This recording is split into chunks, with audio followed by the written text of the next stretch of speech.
नमस्कार। आपका अखबार के इस अंक में आपका स्वागत है। मैं हूं प्रदीप सिंह। लोकसभा अध्यक्ष ओम बिरला के खिलाफ विपक्ष, खासतौर से कांग्रेस के ही नेतृत्व में एक प्रस्ताव आया उनको पद से हटाने का। उनमें अविश्वास व्यक्त किया गया। अब ये अपने आप में अभूतपूर्व घटना होती है। बहुत कम ऐसी घटनाएं हुई हैं। 2 बार बहस हुई है, इसके अलावा 2-3 बार और आए। लेकिन लोकसभा अध्यक्ष के खिलाफ आखिर ये प्रस्ताव आया क्यों? ये एक बड़ा मुद्दा था। कोई भी विपक्ष ऐसा नहीं हुआ है आज़ादी के बाद से, जब से संसद के चुनाव शुरू हुए हैं 1951-52 से, पहली संसद के गठन से, जब विपक्ष को ये शिकायत न हो कि लोकसभा अध्यक्ष या पीठासीन अधिकारी सरकारी पक्ष का या सरकारी पार्टी का पक्ष लेते हैं, सत्तारूढ़ दल का पक्ष लेते हैं और विपक्ष के साथ भेदभाव करते हैं। जबकि पीठासीन अधिकारी या लोकसभा अध्यक्ष ज़्यादातर मामलों में विपक्ष के प्रति थोड़ी सहानुभूति रखते हैं, उनको ज़्यादा मौका देते हैं। लेकिन इसका ये मतलब, अगर विपक्ष सोचने लगे कि लोकसभा अध्यक्ष या पीठासीन अधिकारी सरकार को मुश्किल में डालने का काम करेगा, तो ये कुछ ज़्यादा हो जाएगा। लेकिन बात केवल पीठासीन अधिकारी की या लोकसभा अध्यक्ष की नहीं। सवाल ये है कि ओम बिरला के खिलाफ ये प्रस्ताव क्यों आया। अब इसके मूल में जाइए। इसलिए नहीं कि ओम बिरला सत्तारूढ़ दल का पक्ष ले रहे थे या उनको ज़्यादा मौका दे रहे थे, विपक्ष को कम मौका दे रहे थे। असली बात यह है कि एक एंटाइटल्ड नेता, एक एंटाइटल्ड व्यक्ति के अहंकार को ठेस पहुंची कि मैं संसद में खड़ा हूं और जब चाहूं जिस विषय पर चाहूं बोलूं। स्पीकर रोकने वाला कौन होता है? अगर ये स्पीकर रोकता है तो इसको अपने पद पर नहीं रहना चाहिए। ये बात कल रविशंकर प्रसाद, जो पूर्व कानून मंत्री रह चुके हैं, भारतीय जनता पार्टी के वरिष्ठ नेता हैं, उन्होंने कहा कि ये एक व्यक्ति के अहंकार को संतुष्ट करने के लिए प्रस्ताव लाया गया। लेकिन ज़रा और बातें उन्होंने जो कही उस पर भी ध्यान देने की ज़रूरत है। राहुल गांधी बार बार बोल रहे हैं कि भारत के संसदीय इतिहास में पहली बार ऐसा हुआ कि नेता प्रतिपक्ष को बोलने नहीं दिया गया। पहले तो उनको पता होना चाहिए कि नेता प्रतिपक्ष कब कब रहा है। नेता प्रतिपक्ष पहली बार बना 1969 में, जब कांग्रेस में स्प्लिट हुई। तो राम सुभग सिंह बने थे, जो कांग्रेस ओ के घटक के नेता थे, वो नेता प्रतिपक्ष बने थे। उसके बाद जो है 1977 में जब जनता पार्टी आई, कांग्रेस पार्टी से नेता प्रतिपक्ष बना। और 1977 में ही मोरारजी देसाई की सरकार ने पहली बार ये प्रावधान किया कानून में कि नेता प्रतिपक्ष को कैबिनेट मिनिस्टर का दर्जा मिलेगा। उससे पहले तक कांग्रेस की सरकार, चाहे जवाहरलाल नेहरू की रही हो या फिर इंदिरा गांधी की रही हो या बीच में जो प्रधानमंत्री हुए उनकी, किसी ने इसकी व्यवस्था नहीं की। किसी को विपक्ष के साथ न्याय करने की याद नहीं आई। याद कब आई? 2014 में, जब कांग्रेस की सीटें इतनी नहीं आई कि उसको नेता प्रतिपक्ष का पद मिले। तब होने लगा कि भाई, संसदीय जनतंत्र को बचाने के लिए और उसकी गरिमा के लिए ज़रूरी है कम सीट होने पर भी आप दे दीजिए नेता प्रतिपक्ष का पद। लेकिन ये बात 1951-52 से 1977 तक समझ में नहीं आई। 2014 और 2019 जब जीती भारतीय जनता पार्टी, पूर्ण बहुमत से उसकी सरकार बनी और नरेंद्र मोदी प्रधानमंत्री बने, तो कांग्रेस को इतनी सीटें नहीं मिली कि नेता प्रतिपक्ष का पद मिलता। पहली बार ऐसा हुआ है 2024 में, जब कांग्रेस को इतनी सीटें मिली हैं, यानी 99 मिली हैं। मतलब नेता प्रतिपक्ष बनाने के लिए लोकसभा की जो कुल सदस्य संख्या है उसका 10% कम से कम होना चाहिए। पहली बार नेता प्रतिपक्ष बनने का मौका कांग्रेस को मिला है नरेंद्र मोदी के प्रधानमंत्री रहते हुए, और राहुल गांधी को बनाया गया है। तो उनके अंदर का एंटाइटल्ड जो व्यक्ति है, जो व्यक्तित्व है, वो फिर से जाग गया कि नेता प्रतिपक्ष में बन गया हूं तो अब मुझे पूरी संसद को चलाने का अधिकार मिल गया है। संसद मेरे इशारे पर चलना चाहिए, खासतौर से लोकसभा, और मुझे टोकने का अधिकार किसी को नहीं होना चाहिए। तो रविशंकर प्रसाद ने कौल शक्धर को कोट किया आज। कौल शक्धर के बारे में आप जान लीजिए। पार्लियामेंट्री प्रोसीजर और प्रैक्टिसेस मामले में उनकी जो किताब है, उन्होंने जो लिखा है, वो सबसे ऑथेंटिक है।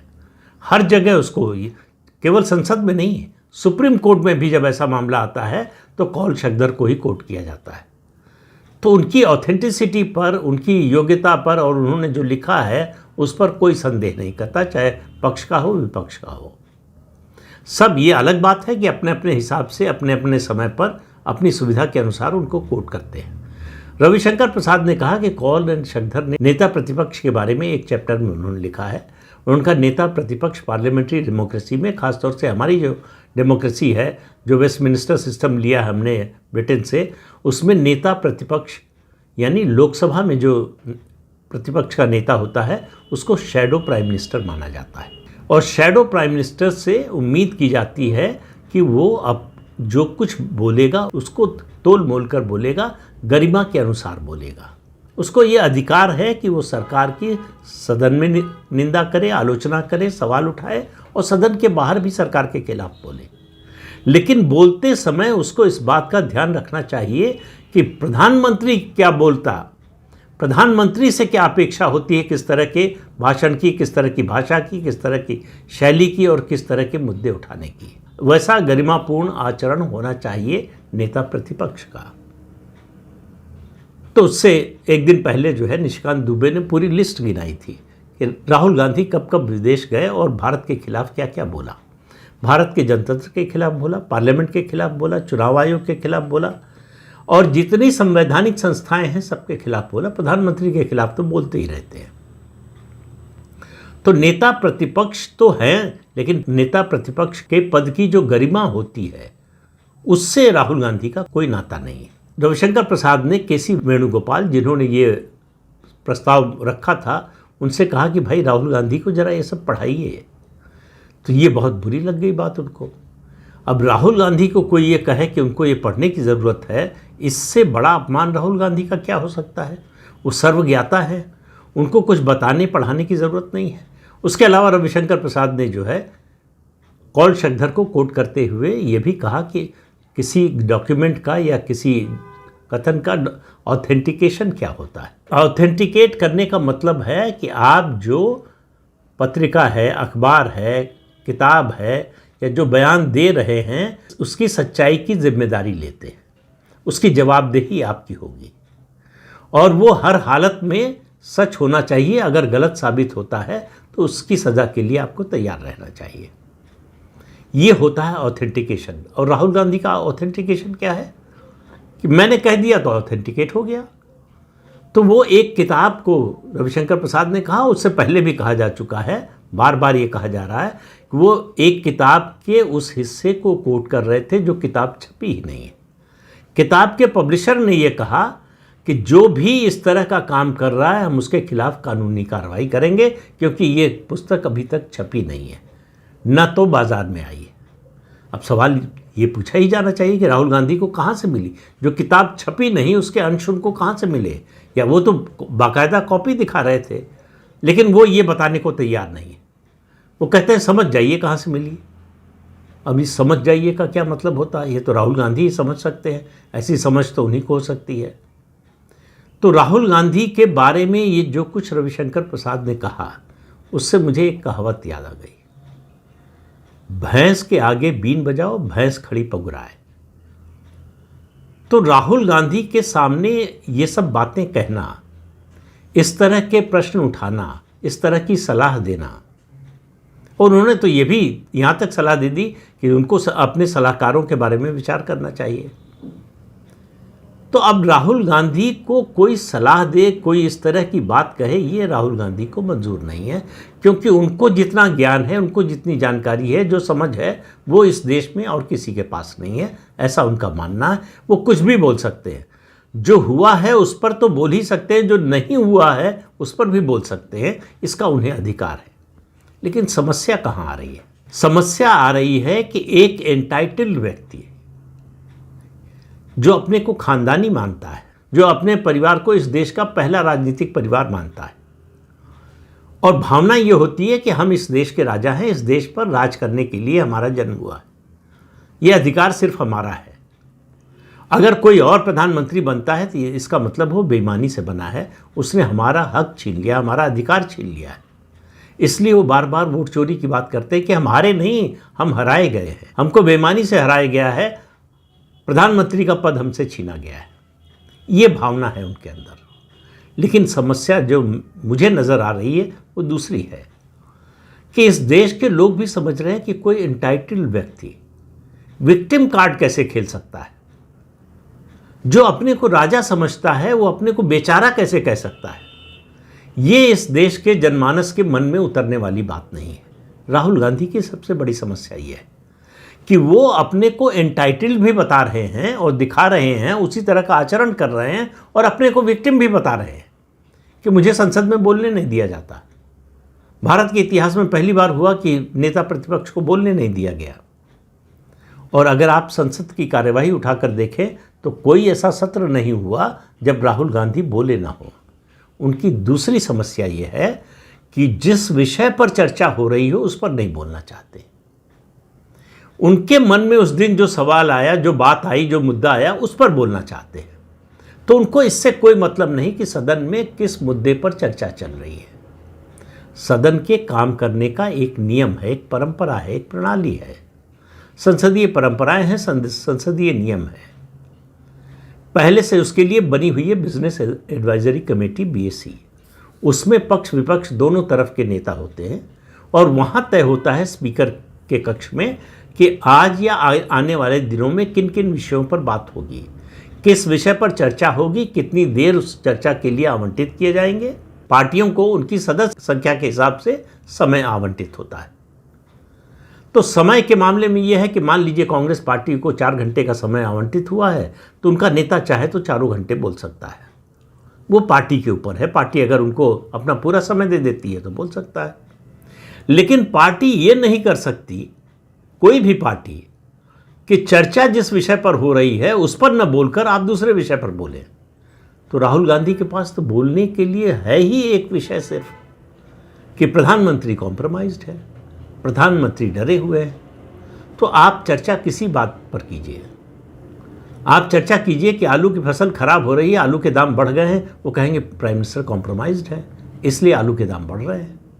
कुछ भी बोल सकते हैं और इसी तरह की बात वो कर रहे हैं। अब आप देखिए, सोमवार को संसद के बजट सत्र का दूसरा भाग शुरू हुआ। उस दिन पहले भाग में जो नोटिस दिया था स्पीकर को हटाने का, उस पर चर्चा होनी थी। और ये नियम है और परंपरा भी है कि स्पीकर को हटाने का या फिर सरकार के खिलाफ अविश्वास प्रस्ताव का अगर नोटिस आया है और नोटिस स्वीकार हो गया है तो सारे काम रोककर पहले उस पर चर्चा होगी। तो पहले उस पर चर्चा होनी चाहिए थी। वो प्रस्ताव कांग्रेस पार्टी और उसके साथी दलों का था। लेकिन राहुल गांधी ने कहा कि नहीं, आज मैं इस पर चर्चा नहीं करूंगा। आज मैं जो युद्ध हो रहा है ईरान और अमेरिका इजराइल के बीच में, उस पर चर्चा करूंगा। ये हुआ भाई कि ये तो हो ही नहीं सकता, संसदीय नियम इसकी परमिशन नहीं देते। तो उन्होंने कहा विपक्ष प्रतिपक्ष के नेता को बोलने नहीं दिया जाता, मैं बोलता हूं तो मुझे रोका जाता है। वो एक बार भी ये सोचने को तैयार नहीं है कि वो क्या बोलते हैं। कोई नई बात उनके पास बोलने के लिए है ही नहीं। हर विषय पर उनको एक ही बात बोलनी है, तो उनको विषय से कोई मतलब नहीं है। दूसरा, उस सदन में भी अपने को एंटाइटल्ड समझते हैं कि जब वो खड़े हों तो सदन चुप हो जाए, उनकी बात सुने, चाहे जो वो बोले, जो मन में उनके आए वो बोले, और किसी को टोकने का रोकने का अधिकार नहीं है, यहां तक कि स्पीकर को भी नहीं। और प्रधानमंत्री को न बोलने दें, ये उनका जनतांत्रिक अधिकार है, उनकी पार्टी का। प्रधानमंत्री का घेराव करने की योजना बनाई जाए, ये उनका जनतांत्रिक अधिकार है। अंतर्राष्ट्रीय सम्मेलन में AI का सम्मेलन हुआ, आपने भी सुना होगा, AI इम्पैक्ट सम्मेलन जो हुआ, उसमें 80 से ज़्यादा देशों के सदस्य आए।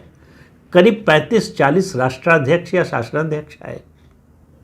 भारत के लिए बहुत बड़ा अवसर था। उनके यूथ कांग्रेस के गुंडे जाकर हल्ला और हंगामा करते हैं और राहुल गांधी को उन पर गर्व है। उनको वो बब्बर शेर कहते हैं। और कल मैंने जिक्र किया था अपने वीडियो में कि कैसे वो बड़ी कुटिल मुस्कान के साथ कहते हैं कि हमारे यूथ कांग्रेस के लड़कों ने काम कर दिया। अब इस तरह का आचरण किसी जनतांत्रिक देश के प्रतिपक्ष के नेता का देखा है क्या? कहीं भी अगर आपने देखा हो तो बताइएगा। लेकिन राहुल गांधी को इन सब बातों से मतलब नहीं है। उनको मतलब सिर्फ इस 2 चीज़ों से है। एक, उनको प्रधानमंत्री की प्रतिष्ठा गिरानी है। उसके लिए झूठ का सहारा लेना पड़े कोई हर्ज नहीं है, उसके लिए देश की प्रतिष्ठा गिरानी पड़े कोई हर्ज नहीं है। लेकिन वो 11.5-12 साल से ये कर रहे हैं और बार बार फेल हो रहे हैं। तो एक विद्यार्थी जो एक ही कक्षा में बार बार फेल हो, उसको अपने पढ़ाई के तरीके के बारे में तो पुनर्विचार करना ही चाहिए कम से कम, या फिर प्रयास छोड़ देना चाहिए। तो दो में से एक काम करना चाहिए। राहुल गांधी ये दोनों काम करने को तैयार नहीं। उसका नतीजा ये है कि वो बार बार फेल हो रहे हैं और पहले की तुलना में अगले इम्तहान में जो उसके बाद देते हैं उसमें और कम नंबर आते हैं। मैं उनकी छवि की दृष्टि से कह रहा हूं, लोकसभा में सदस्यों की दृष्टि से नहीं। और राहुल गांधी किसी की सुनने को तैयार नहीं, क्योंकि सुनने का मतलब है कि ये स्वीकार करना पड़ेगा कि वो गलत सोच रहे थे या वो जो कह रहे थे वो गलत है। तो राहुल गांधी गलत कैसे हो सकते हैं? ये एंटाइटलमेंट का भाव, ये जब राजा होने का भाव, ये जब सर्व अधिकार संपन्न होने का भाव जब तक उनके अंदर रहेगा, राहुल गांधी में कोई परिवर्तन नहीं आएगा और कांग्रेस पार्टी का कुछ नहीं होने वाला है।